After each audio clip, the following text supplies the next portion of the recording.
Officials just released this image. Well, they are asking. This looks like a Caucasian person. Yeah, in my previous video, I almost guaranteed you that this person was going to be white. Now, why is that relevant? Because with all of this talk of black fatigue and the anti-immigrant sentiment and just the anti-brown people sentiment that has been boiling up in this country, could you imagine?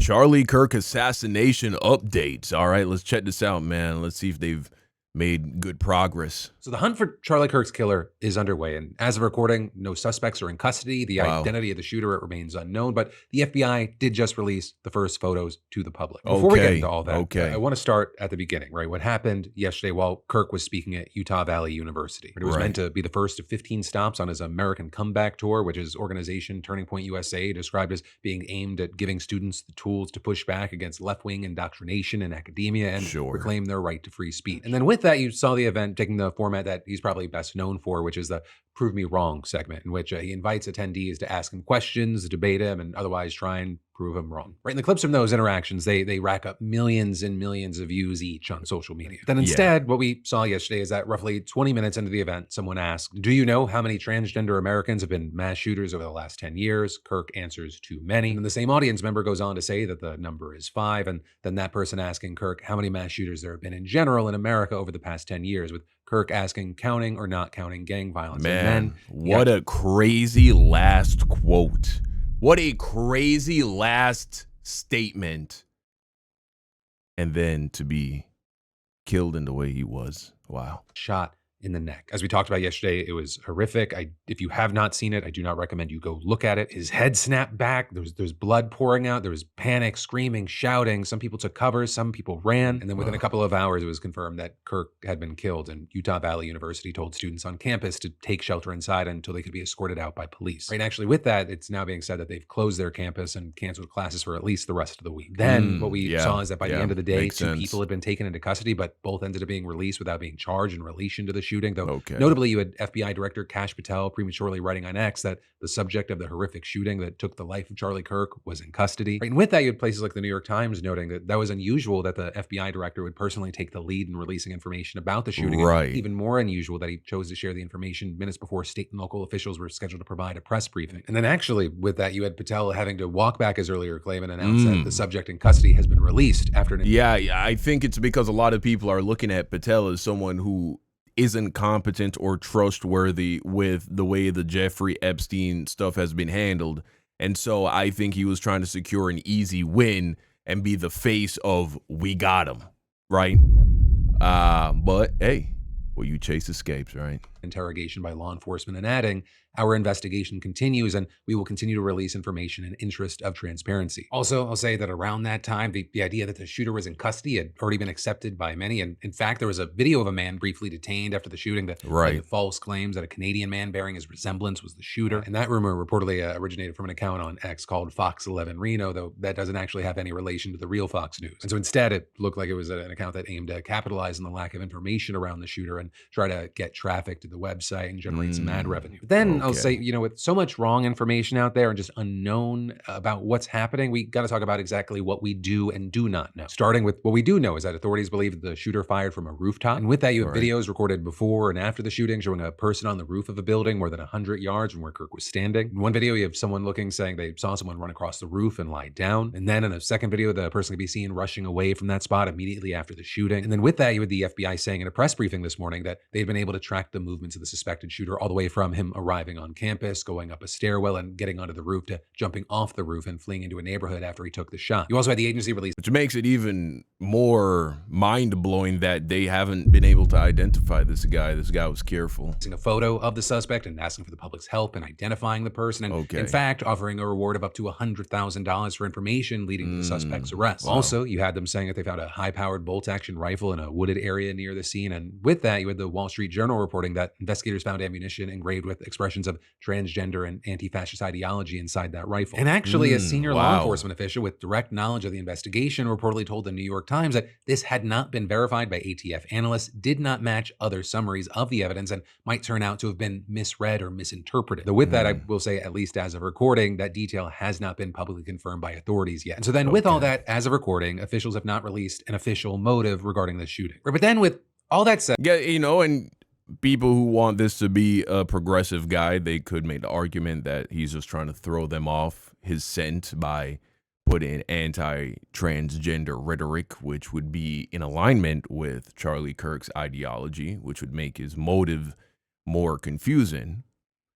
But who knows, man? This is clearly a crazy person. So not everything he does will necessarily make sense. Let's move on to the response, reactions, and sort of the fallout that we've been seeing since. And we'll start with President Trump, who first wrote on Truth Social, "No one understood or had the heart of the youth in the United States of America better than Charlie. He was loved and admired by all, especially me, and now he is no longer with us." And then with that, you had Trump announcing that American flags would be flown at half-staff and adding that he'd be awarding Kirk a posthumous Presidential Medal of Freedom award. You also had other Republicans and members of the administration coming out and singing Kirk's praises, including RFK Jr., Pete Hegseth, Pam Bondi, Mike Johnson, and J.D. Vance, who actually went to Utah today to pay respect to Kirk's family. But then also outside of the responses expressing condolences or praising Kirk, you had people blaming the left for what happened, with, for example, Elon Musk maybe being the most prominent voice there, writing, "The left is the party of murder." And you had Musk also responding exactly to a post that said, "The left-wing mainstream media, as well as figures like Gavin Newsom claiming Trump plans to be dictator, has created a climate of hysteria against right-wing figures that could radicalize any number of unstable people to engage in political violence." Right? And then adding to that, you had the likes of right-wing influencer Laura Loomer, who has been known to have influence over Trump, not only blaming the left, but calling on Trump to crack down on them. Writing, "It's time for the Trump administration to shut down, defund, and prosecute every single left." Why do they always look like this? These women who play these roles in conservative politics. Always a lot of plastic surgery. Interesting. This organization. More people will be murdered if the left isn't crushed with the power of the state. It's time for the full power of the executive branch to come crashing down on the heads of news companies and media personalities who incite political violence in our country. And a very big thing with that is you had many saying that's sort of the tone that we saw Trump taking in his remarks on Kirk's death last night. For years, those on the radical left have compared wonderful Americans like Charlie to Nazis and the world's worst mass murderers and criminals. This kind of rhetoric is directly responsible for the terrorism that we're seeing in our country today, and it must stop right now. My administration will find each and every one of those who contributed to this atrocity and to other political violence, including the organizations that fund it and support it, as well as those who go after our judges, law enforcement officials, and everyone else who brings order to our country. From the attack on my life in Butler, Pennsylvania last year, which killed a husband and father, to the attacks on ICE agents, to the vicious murder of a healthcare executive in the streets of New York, to the shooting of House Majority Leader Steve Scalise and 3 others, radical left political violence has hurt too many innocent people and taken too many lives. What I will say with that is that Trump is absolutely right in saying that political violence is a huge and growing problem in this country, though it is very clearly not a one-sided one. Right, exactly. Last year, according to Capitol Police, there were 9,500 threats and concerning statements made against Congress members, their families, and their staff, up from 8,000 the year prior and up from less than 4,000 in 2017. Wow. And then as far as judges and prosecutors, you have the U.S. Marshal Service saying that threats against them reportedly doubled from 2021 to 2023. And then, of course, besides the threats, there's tons of stories that could have been mentioned, right? In addition to incidents mentioned by Trump, like his own assassination attempts, which are horrifying. Right. Back in 2020, the Democratic governor of Michigan, Gretchen Whitmer, was the subject of a kidnapping plot. You then had the January 6th attack on the Capitol in 2021, with Trump pardoning everyone, whether they were violent or not. In 2022, Nancy Pelosi's husband was attacked in their San Francisco home by a man wielding a hammer. In D.C., you've had armed men arrested and accused of heading toward the homes of Justice Brett Kavanaugh and former President Barack Obama with the intent to kill them. And I mean, this year, we had things like a guy who who ran for the New Mexico legislature as a Republican being convicted for planning a politically motivated shooting spree against 4 Democratic officials. You had a guy shooting up the CDC after allegedly falling prey to misinformation about the COVID-19 vaccine. And you had a guy with a list of dozens of other potential Democratic targets, killing Minnesota's House Speaker Melissa Hortman and her husband Mark, while also wounding State Senator John Hoffman and his wife Yvette. You might remember after that, you had people like Republican Senator Mike Lee writing a mocking post on X saying "Nightmare on Wall Street," or with him also pushing conspiracy theories, trying to blame that act of political violence on Marxists. While the reactions online making cracking jokes. This is the delusion on the right. They say that in the video I just dropped about black people are angry about the death of Charlie Kirk. In the comment section, I saw a few conservatives saying, oh, well, see, only the left mocks death on the right. Well, there you go. Coming from one of the leaders of the Conservative Party. From everyday people. There's been a range of them in those situations, and with this Kirk one. In response to Kirk's death, we've seen universal condemnation from the country's most prominent Democrats, including Obama, Biden, Harris, Bernie Sanders, AOC, Zoran Mamdani, and the list goes on. Right, all more or less saying political violence has no place in America and must be rejected in all forms. Now again, with that, to be very clear, it is not that no one is saying horrible stuff about Kirk's death. There are people that are out there celebrating, saying that he got what was coming to him, people pointing to his stance on gun control. Also with that, people posting this clip in particular that's been making the rounds. I think it's worth to have a cost of, unfortunately, some gun deaths. This is bad, man. Every single year, so that we can have the Second Amendment to protect our other God-given. This is bad to have a quote like this and then die the way that you died, man. The irony is ridiculous. Rights. That is a prudent deal.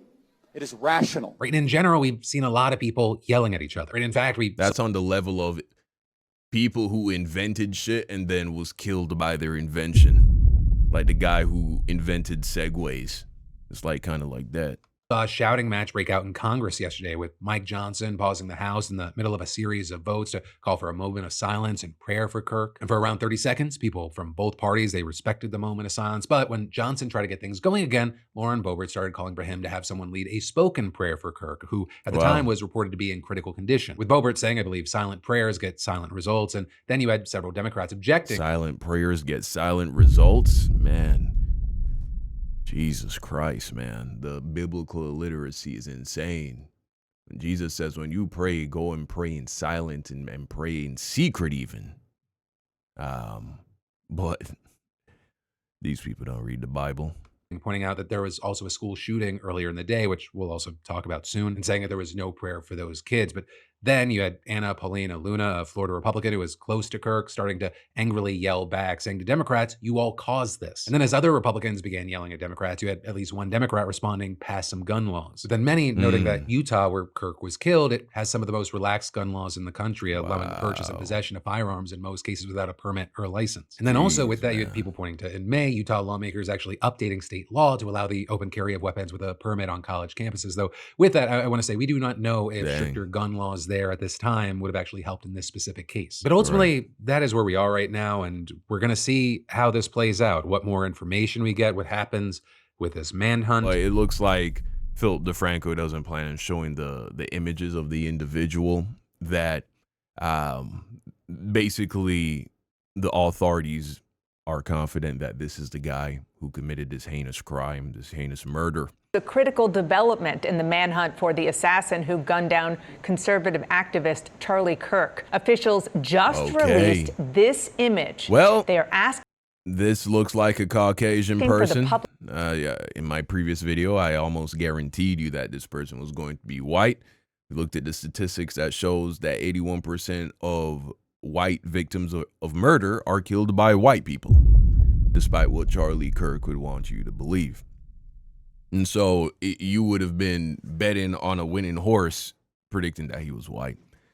But this is what the guy looks like, man. Help in identifying the person of interest in connection. Now, why is that relevant? Because, shit, man.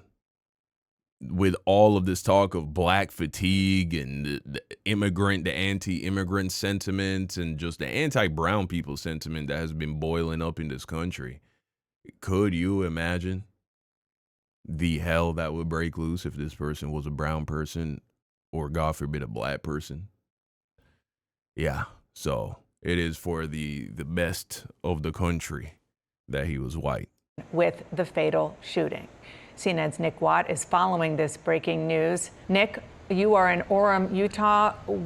This is a really significant moment that this is being put out to crowdsource. Absolutely. So, Dana, we were told that they made some key breakthroughs overnight. One of those breakthroughs was good, clean video images of this suspect. Now, we were told about 2.5 hours ago that investigators were using technology to try to find an identity from that video image. We were told they were pretty confident that they could do that, but if they couldn't, then they were going to release the images to the public to try and get the public's help. They have now released those images on X, on other platforms, and it shows, as we were told earlier, a college-aged male who, as investigators say, could very easily have blended in with the crowd here on campus. 3,000 people here to see Charlie Kirk yesterday. Yeah, definitely. So that's the guy, man. That's what he looks like. They haven't been able to find him. Apparently government technology isn't that good yet. But I'll keep posted, and if any more developments occur, you'll be the first to know.